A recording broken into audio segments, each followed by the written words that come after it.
questions to keep myself aligned. Waste away the hours doing what I should. Hi, welcome to this episode of Reflections. I'm Kelly Bentley. This is Aisha Hogan. And today we have Joanne Crescio and Pauline Dirtz to talk about cancer and the shaman. So that is like a heavy topic. So people are probably going, cancer, shaman, what the heck is a shaman? So I think at first we all know what cancer is. Yes. You know, we all got a pretty good idea what cancer is, but I don't think probably half of the people that are watching have any idea what a shaman is. So maybe if we can just sort of quickly talk about that first. Sure. A shaman is, shamanism to begin with is one of the most ancient spiritual practices on the planet. Yep. And to be a shaman, the word actually means that you have extraordinary spiritual gifts and abilities. Shamans have the ability to travel to spirit and bring back information and guidance to their tribe if it's an indigenous shaman. And they can bring back healing, they can bring back anything that will sustain the tribe, like where to get the food, where to hunt, those sorts of things. Shamanism has many benefits. One of them is it can help clear the body of obstacles so that the body's free to heal itself. And that's awesome. And I don't think a lot of people understand that it went back 30,000 years. Old. Like it is one of the original religions. It is. Right? And I don't think a lot of people get that. So it's one of the original religions long before Jesus and Judaism and all that. It was shamanism. And people were practicing it all over the world without any communication with each other, but all living their lives in pretty much the same fashion. They all use sound, whether it was a rattle or a drum or bells, to induce a trance-like state so that they could travel to these spirits, their spirit guides, their spirit guardians, or their animal allies. They all used some kind of singing or chanting, and they would they would dance a lot. They loved to dance. And they said with shamanism, you always have to keep your sense of humor as well, because they don't really, they take things seriously, but they see the world in a different way. They feel that this world we're living in is an illusion. And it's where they go to the other realities, the upper world, the lower world, and even the middle world where we are. That is really what's going on in this world. Yep. It's amazing. So now shamanism can also be used, the shaman practice can also be used to help heal or work with a lot of the diseases and ailments that are present in today's world. I mean, I know that I use it with PTSD, right? So how would we be able to use that with cancer prevention? Because Paul, that's what you do. So maybe you want to talk a little bit about that part. Yeah, that's a good question. I really value shamanism with helping someone heal with cancer. Because of the fact that shamanism is so connected to the spiritual realm, and which is really closely connected, in my opinion, to beliefs and belief systems, which is connected to religion. So you've got like a lot of spirituality. There are parts from what I've learned with working with clients that sometimes, like, so we have a physical reality, and in that physical reality we can eat things or drink things that are good for us, but we can actually eat things and drink things that will kill us slowly, literally, and not know that either too. Lots of people are doing their best to actually eat well. I myself, I used to eat gluten intentionally. I would eat wheat to try to get X amount of fiber and follow all the rules of Canada's food guide. And I had no idea I was gluten intolerant. So while I'm being devoted to that physical factor, I'm actually slowly harming myself. And over time, you can die from eating something that damages your intestines, because that's where you absorb your nutrition. And everything starts on this energy level first. And I think that's where the shamanism sort of connects with it, right? Because everything that happens to us happens on an energy level first. And that's always something that I'm always trying to tell people all the time. Like, they're like, I have depression, I have this, and I have that. But those are only symptoms, right? So there's symptoms. So at the end of the day, whatever we go through, because we're all energy, there's not a lot of difference between you, me, and the table. So we're all energy. So at the end of the day, everything affects us on an energy level first, and then it manifests. When we haven't taken care of it, then it manifests into cancers, fibromyalgias, PTSD, depression, aches and pains in our body that we can't understand where they came from because we didn't hurt ourselves and we didn't do anything, right? So, you know, sicknesses, ailments, psychoses, like, you know, dealing with different kinds of mental issues as well as physical issues. So shamanism is a wonderful way to bring that into something as serious. Yeah, that's as why I was saying cancer. I like shamans, because they go behind the physical. Like, they go further deeper in past that physical stuff to see where that belief realm is, the spiritual realm. Like, why are you eating that? Why? That's the important question. Are you eating it because you were raised to eat that way? But that doesn't necessarily serve you.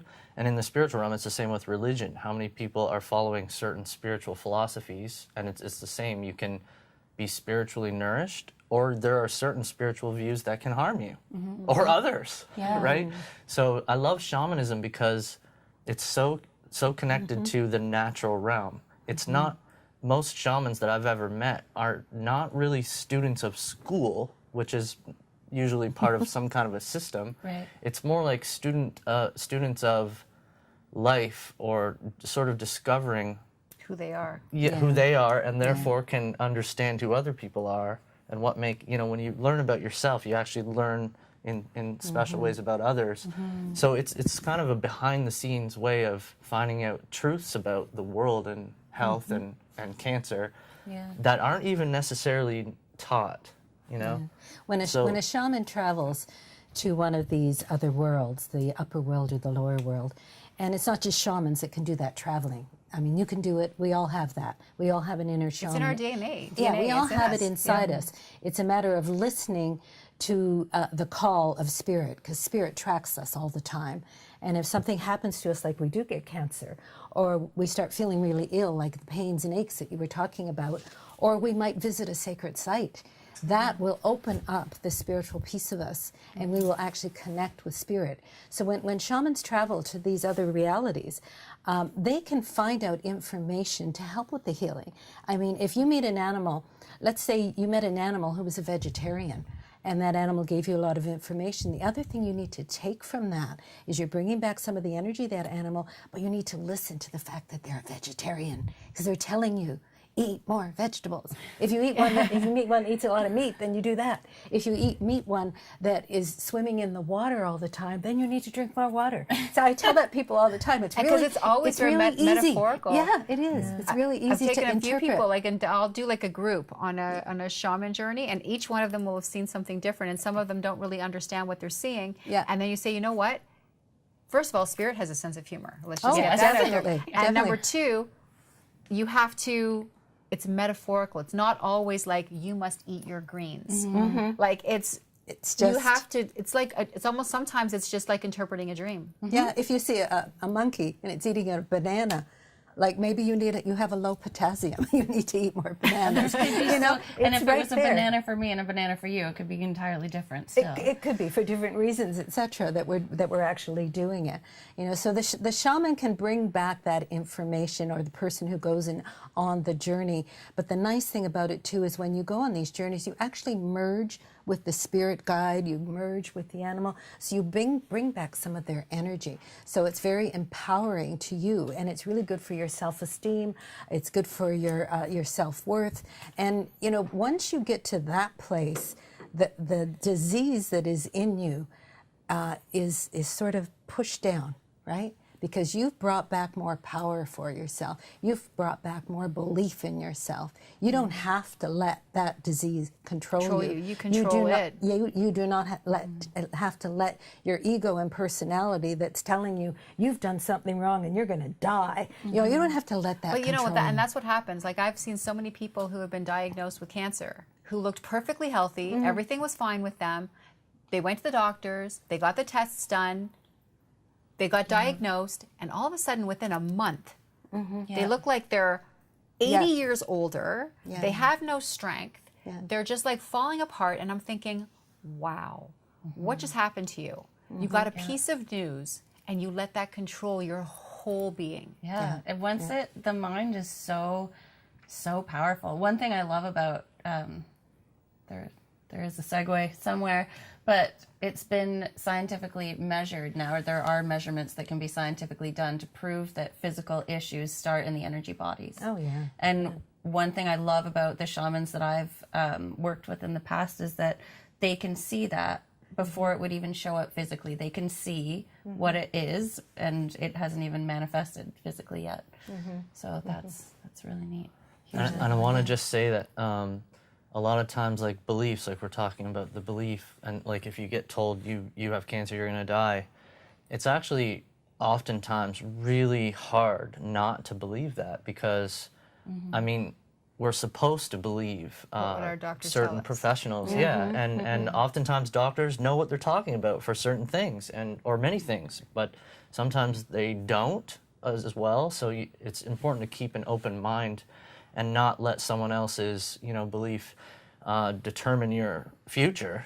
But that's one thing I love about shamans, because sometimes it takes someone that's like, if you're very close-minded and you'll only believe your doctor, or you'll only believe your religion, or only believe a certain set of ideas, shamans are oftentimes way outside the box, and it's There's hard. no box. It's hard There's for no people. box. No. There's no box. It's wide open. Yeah. And so if you have someone that needs to open up a bit more, that could be benefited from opening more by merging, or like working with a shaman who's so far out there. They'll dance, they'll sing, they'll drum, they'll talk to spirits, and that kind of helps people get a little bit further out of their comfort zone, which is actually really important for healing cancer. Definitely. Because for sure, in my experience, to heal from cancer, you're going to need to change.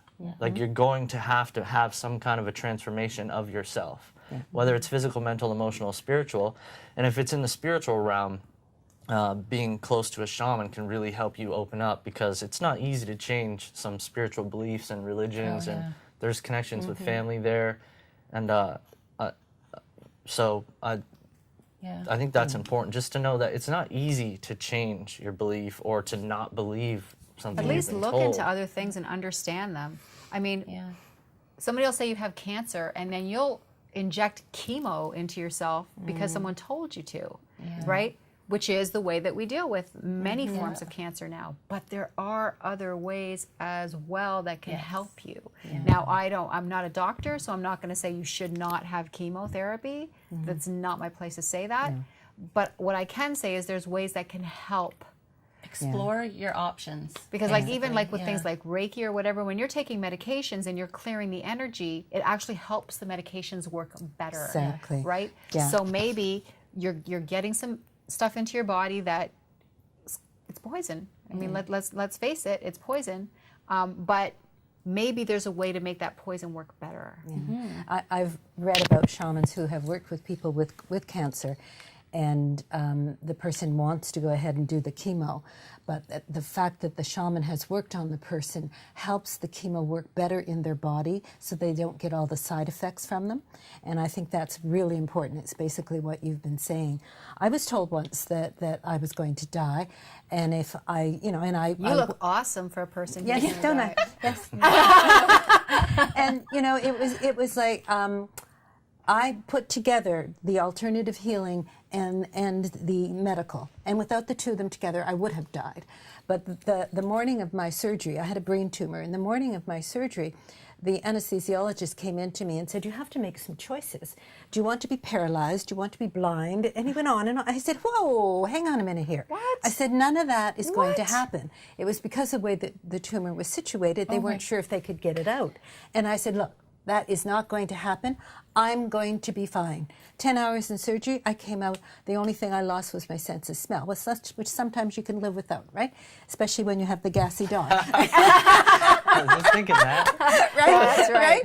So it was probably had a lot to do with what I said to that man, or otherwise I would have believed that I would be paralyzed or that I would be blind, and I would have come out with one of those. Which now brings us back to the law of attraction. Exactly, Yes. exactly. The mind. The mind and what you bring into yourself. I always tell people that too. It's like a lot of people when they're, okay, so I just turned 51. So the automatic reaction is, I'm going to start losing my sight soon. I'm going to need a walker. I'm going to start dribbling. That's what happens Bring when you on get the old. Depends. Like everything is starting to happen.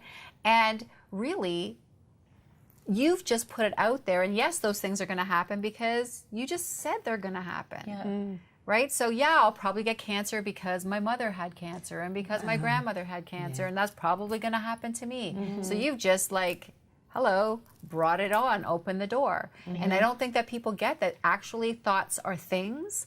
It's energy. Yes. You're putting it out there, and if you say it and you believe it, it's going to happen. Just like in a positive way, if you're starting a new business and you say that it's going to be successful and you want to believe it and you see that it's successful, it will be successful. So how would it not work in the other way? Yeah. Yeah. It's very important to watch your words in many things, and even with shamanism, you know, like the big belief is animism, which you referred to, that everything is alive. This table is alive. It has life force energy. We can even travel to that table. If you decided that you wanted to get rid of this table, but you liked it, you know, and you didn't know whether to scrap it or give it away to somebody, you can travel to that table and ask it where it wants to go. That's how strong and how powerful shamanism is. And it can do the same thing with the cancer cells. You can travel to the cancer cells and you can ask them, how can I get rid of you? And you can tell them. There's a system out there called the Grace of Light. And the Grace of Life recommends that when you have an infection, you travel to those bugs and you say, okay, you've been here long enough. It's time for you to leave. I need my body back. And you can say that to the cancer cells as well. So it can work on many, many levels. Which is really awesome, because I actually, in my metaphysical hypnosis certification that I took, part of what I did was entity and spirit release. And I'm hearing you talk about this, and because sometimes it's energy blocks, basically. Let's make it really simple for people. And there's some blockages, right? So of energy in our body from medications, negative interactions, blah, blah, blah, this kind of negative stuff. And, you know, maybe our energy is not moving well enough to get rid of it. Trying to bring it really basic. So, you know, to go in there and to be able to remove it sometimes is like a hostage negotiation, right? So you're actually dealing with that block, because that block could be a memory. Yeah. It could be that which is causing your frozen shoulder or something. It's kind of stuck right here, right? And you start massaging it out and whatever, you're doing your thing to it, and it becomes it, and it actually manifests a memory that's locked itself in there. Energy is more than we can see, and I think that's what has everyone freaked out, is that if someone's sitting in front of you and they're in a wheelchair and they've got Tourette's and they're missing a leg or whatever is happening, you can understand it because you can see it, right? What we're doing, the work that we all do, you can't see it. You can't touch it. You can't quantify it. So it becomes not real. But it's very real. Yeah, it's Very amazing. real. It's actually made that person who's in the wheelchair, you know, with the Tourette's and all of that. So that's actually made of all the things that we work with. Yeah. On the fundamental level. And nothing will change a person's cells for better or for worse faster than thought. Nothing. And one of the people that has never been referred to as a shaman, but she was an amazing lady and still is Louise Hay. She Right. came up with all kinds of illnesses, what was going on in your emotional body, affirmations to say to get rid of them. And, you know, that is all about shamanism, because the fact that she could connect something like a sore knee to the fact that you were feeling unappreciated. You know, where did she get that? She got that intuitively. She got that maybe from spirit, and that's the same as being a shaman. There's a lot of people out there in the world that don't call themselves shamans. They but don't even know what this they're work, doing, and you they're know? doing it. Yeah, they're doing it. And I think that, you know, you've done that in the books that you've written. You've shown us different ways that cancer gets into your body and how to get out of it. It's beautiful. And thanks for pointing that out. So we're going to get you some feathers. That would be fantastic. I had a vision once of me with Thank you very much. Shaman. And there you are. You are now a shaman. I didn't know it was so easy. You can wear it. Does it look good on me? Oh, it does. Oh, yeah? It's really good on It's you. got a Well, little I'll rattle. keep it. Yep, you're all Keep it done. on. You Look can't at keep- you. I'll can't just keep it. believe you without knowing how ridiculous I look. No, No, you look good. You look good. You look good. You look good. Thank you. You're welcome. And thanks. This is a special hat. It is special. I know, it's very actually a sacred special hat. to You me. have to It's give my it back. sacred hat. You have to give it back.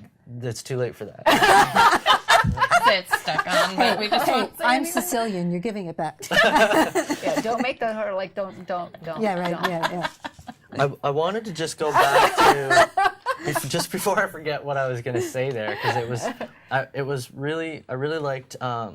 It was a fair bit ago, but you were talking about communicating with spirit, and then receiving messages. Yeah. And I just wanted to relate that to an actual experience I had earlier today, not connecting to spirit, but just how you can receive messages from so many different sources, like from a doctor, or from a family member, or from a book, or from school, or from a shaman, or from nature, or from spirit. And recently I've started listening to music again that I have not been listening to for a long time. And for a few years now, I've only listened to music without words, because I wanted to just go through a process of not having information embedded into my mind. Because if you really pay attention to the words of a lot of songs, if you really pay attention to them, like go onto YouTube and download something so you can see the actual wording, it's not very healthy oftentimes. And you'd have no idea. Like it's this great subliminal, song, yeah. it feels so good, it makes you smile, but you're actually saying, as you sing with it over and over again, that I'm essentially, life sucks, or I'm afraid, or like, just pay attention. So this morning I found myself, and this is what it was. You said Can't you have make this going on you make with all the mics. Thank you. Okay. You need to make room to hear spirit, we right? do. So We shamans do. make room to hear spirit. And today, a lot of people don't have room in their lives to won't actually take the time. hear what's coming from within. And the beauty is they don't even know how to listen to spirit. They think that it's going to be some other voice, and a lot of times it's your own voice. Exactly. You're hearing it in your own voice, and if you just believe what you hear and be open to it, that's how they're going It's to talk to amazing. you. They're not coming in HD TV, That's- smoke, and That's all this kind oftentimes of like it's real like guidance, you know? Yeah. And so this morning I was finding myself singing over and over in the back of my mind this song I've been listening to, the words. And it wasn't even really me, it's just going over and over. And then I realized I want that out because I don't have room to hear my higher self, to hear my own inner reflections anymore, Right. because I've been bombarding myself with this music again that I was listening to. And I just realized, like a shaman, they're sometimes so removed from society, potentially. Not hearing the radio, not watching movies, not, like I said earlier, they don't go to school necessarily, unless we're talking about, some of the shamans today in society, but they're getting information from all that's actually natural and real and life-serving. I've read a study or a book somewhere where a lot of times people will heal from anything, not just cancer, just by being removed from mainstream. Yes. Yeah. You take someone and you put them Exactly. out in the wilderness in a cabin with someone to help look after them, and miraculously, they're healed. Yeah. And it's really maybe because they've been connecting to spirit and not... and themselves. I mean, we and all themselves. have that. Like I say in almost every episode, we have the power to heal within us. So they're connecting to themselves. That introspection, that reflection. And speaking of reflection, unfortunately, we're at the end again. Wow, that went fast. I wish Goes it was so fast. much We're just longer. getting warmed- Yes, we're just it getting just warmed gets up. on going, and really, I just was like, whoa. So it's so at the end of the day, thank you again, Paul and Joanne, for coming out. Thank you. And oh my God, we need to do like a part 2 Yeah. of every episode I that know. we make. We need to do I a part 2, know. or 3, or 4, or 5, because you could really go on and on and on forever. But people can get a hold of you, and it will be in the credits. So please do. And send in your questions. And if it's for Joanne, I will make sure she gets it. And if it's for Paul, I will make sure he gets it. If it's for me, I'll get it. And Kelly, of course. Anyways, thanks again for coming out. Thanks for coming to this episode of Reflections. You can catch us on YouTube, all of our social media, 365 TV Network, and Vimeo, and all kinds of new things are coming up. So you need to keep on watching. There's lots of exciting things coming up. Thanks a lot. Don't forget to subscribe. Talk to you soon. Thank you for coming Knowing out. that my soul tells me it's not for my own good. Look at my reflection in the mirror. I see that it's not the person person who lives inside of me. Done with all the fear and doubts, the negativity. I'm shedding all the crap right now. I'm stepping